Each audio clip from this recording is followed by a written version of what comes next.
This woman lives with her children in Fairfax, Virginia, a suburb of Washington, D.C., thousands of kilometers away from where she once faced one of two fates, death or life imprisonment. I never thought I could come to the U.S. I thought if I could get to Egypt, I would at least be safe there. Born into a Uighur Muslim family in Xinjiang province, Mehergul Tursun had dreams.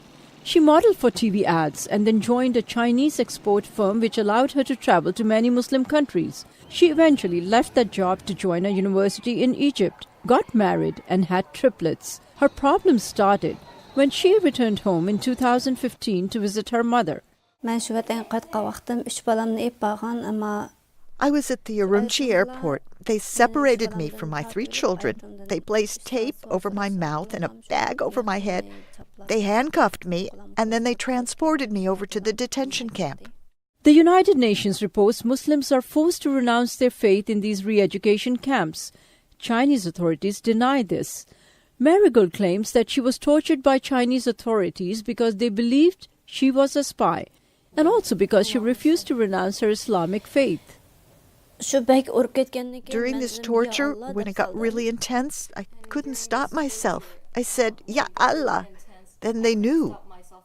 It wasn't just physical torture, but mental too. They talked to me, yesterday your mother died, and your father died, and your brother, sister, and the prison now, forever cannot go outside, and your son, his head broken, die, and your daughter in the hospital maybe die near. So you will die also.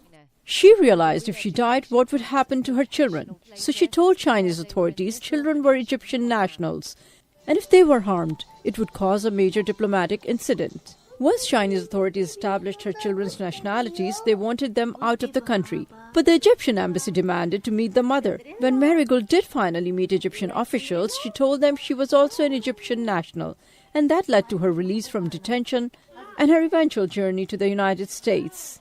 When I was in detention, there were a lot of women who had desires and dreams, and they'd talk about what they would do if they ever left. And I told myself that now that I am out and before I die, I would be their voice. I'll make sure that they are heard. And she is doing just that. Recently, Marigold met with U.S. lawmakers to share her story and ask for their support to help the Uighur Muslims. Saba Khan, VOA News, Fairfax, Virginia.